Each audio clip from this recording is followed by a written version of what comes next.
warahmatullahi wabarakatuh. Perkenalkan, nama saya Feisha Nadiara Mumtaza dengan NPM 2517041067 dari kelas A kelompok 2 mata kuliah Praktikum Teknologi Informasi jurusan Fisika Fakultas Matematika dan Ilmu Pengetahuan Alam Universitas Lampung. Jadi, di sini saya akan menjelaskan fungsi-fungsi yang saya buat pada codingan ini. Jadi, pada satu ini kita itu ada .type HTML yang berfungsi untuk mendeklarasi bahwa dokumen menggunakan standar HTML5 sehingga browser dapat menampilkan halaman web dengan benar. Setelah itu yang nomor 2 itu ada HTML long ID, itu berfungsi untuk elemen utama HTML yang menunjukkan bahwa bahasa yang digunakan adalah bahasa Indonesia. Yang ketiga ada head itu berfungsi memberi informasi tentang halaman web yang tidak ditampilkan langsung kepada pengguna, seperti pengaturan karakter, viewport, judul halaman, dan pemanggilan font eksternal. Terus ada yang bagian 4 itu ada metacarset UTF-8, itu digunakan untuk mendukung berbagai karakter dan simbol agar dapat ditampilkan dengan benar pada browser. Rumus ini minta tolong sama AI untuk membuat cantik pada codingan tersebut. Terus yang kelima itu ada meta name viewport content with device with initial scale 1.0, berfungsi untuk agar tampilan website dapat menyesuaikan ukuran layar perangkat yang digunakan. Terus yang keenam itu ada title itu tuh saya membuat judul seperti fakta T1 landing page. Pada project kali ini saya membuat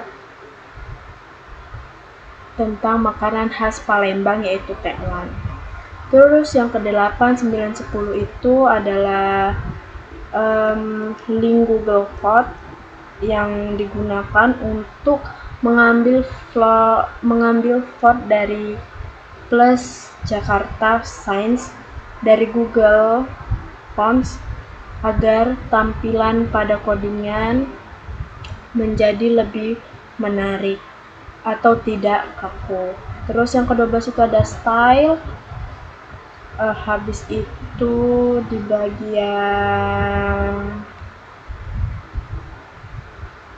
HTML itu berfungsi untuk membuat perpindahan di bagian ini, untuk membuat perpindahan antar bagian halaman menjadi lebih halus ketika menu navigasi diklik.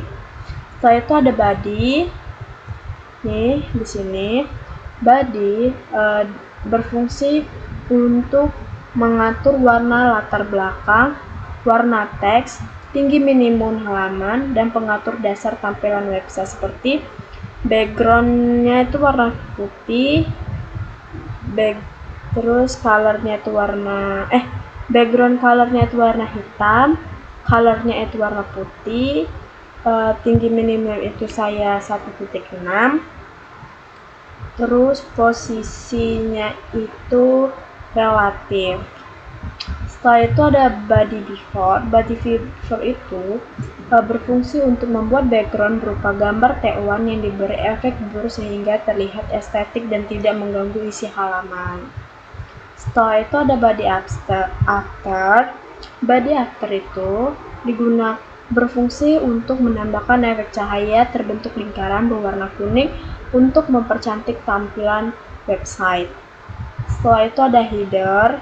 Header itu berfungsi untuk mengatur area bagian atas website yang berisi logo dan menu navigasi. Terus itu di bagian ini, di bagian 67 ada nav. Nav itu digunakan untuk flybox mengatur posisi logo dan menu agar sejajar secara horizontal. Setelah itu ada di bagian 73 itu tuh ada nav H1. Itu sama fungsinya itu sama seperti nav H1 span itu berfungsi untuk mengatur tampilan menu navigasi home, feeds, dan history agar tersusun rapi, memiliki efek hover saat disentuh kursor. Setelah itu ada main di bagian 99. Main itu tuh berfungsi sebagai wadah utama seluruh isi halaman website. Terus ada .hero itu digunakan untuk mengatur bagian pembuka website yang terdiri dari teks dan gambar menggunakan flexboard agar tampilan sejajar. Setelah itu di bagian 114 itu ada hero content. Itu berfungsi untuk teks utama seperti judul, deskripsi, dan tombol ajakan untuk membaca fakta tentang tagline. Setelah itu ada hero content small, itu sama seperti yang pada hero content itu, tapi ini versi kecil, small. Terus itu ada hero H2. Hero H2 sampai hero P itu menampilkan judul utama dengan ukuran besar agar menjadi pusat perhatian pengunjung. Setelah itu ada hero image.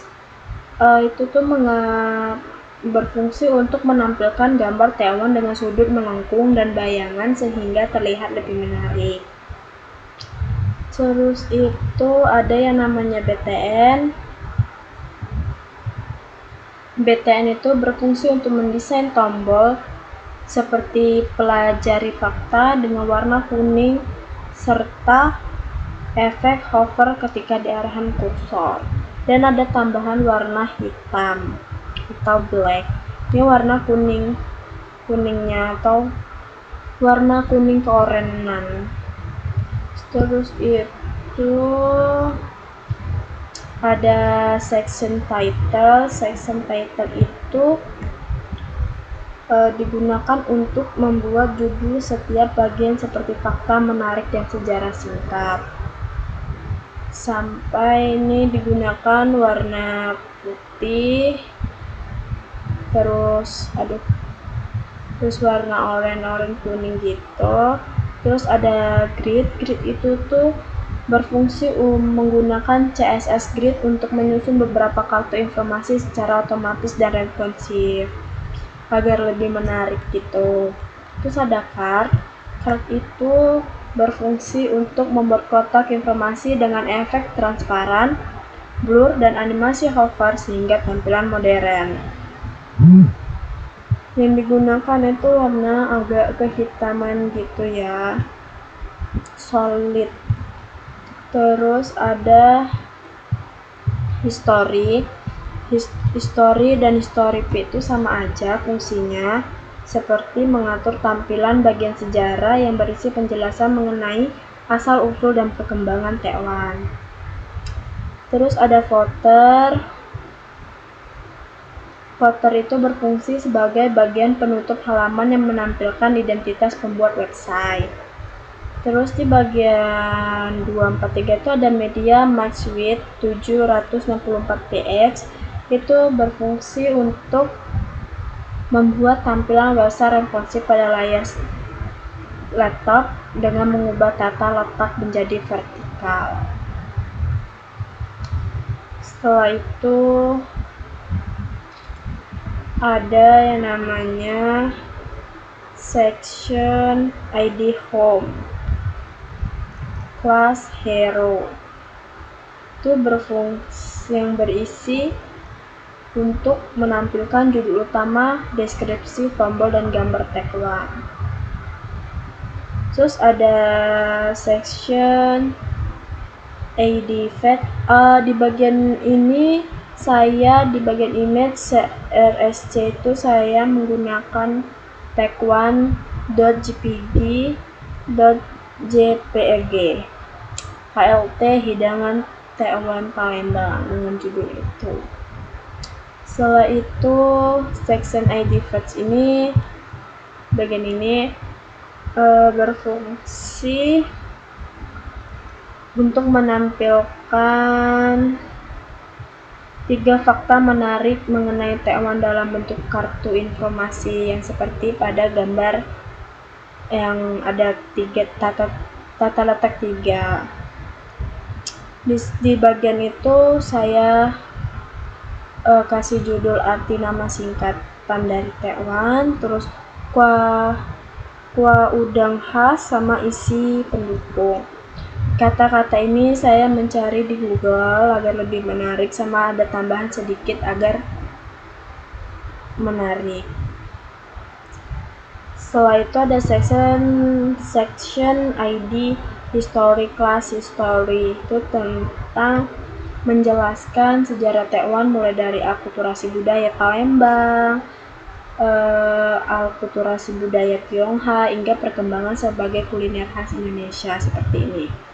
Asal-usul Taiwan diketahui secara pasti. Nama makanan ini diyakini merupakan hasil akulturasi budaya Palembang dan Tionghoa yang telah berlangsung sejak lama. Pengaruh budaya Tionghoa terlihat dari ini sampai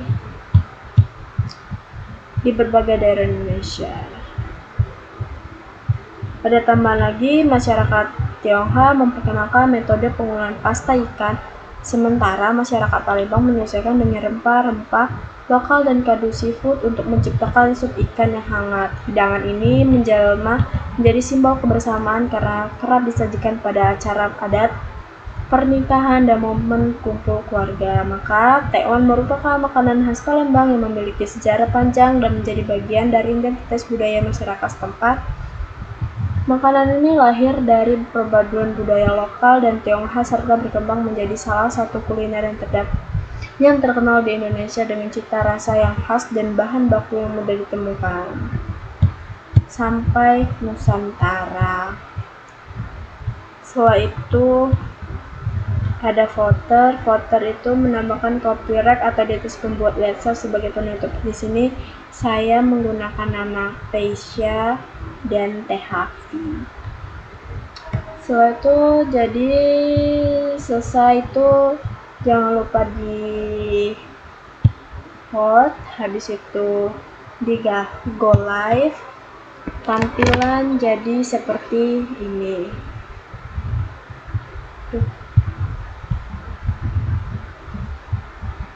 Kuliner Palembang khas Sumatera Selatan, kehangatan gurih Taiwan Palembang. Pelajarin faktanya ini sejarah singkatnya itu. Setelah itu bawah dapat disimpulkan dari ini, coding ini digunakan untuk membuat website landing page bertema Taiwan Palembang yang berisi informasi sejarah dan fakta menarik tentang Taiwan yang makanan khas Palembang. Website dirancang menggunakan HTML sebagai struktur halaman dan CSS sebagai pengatur tampilan sehingga menghasilkan desain yang modern, responsif, dan mudah digunakan pada berbagai perangkat.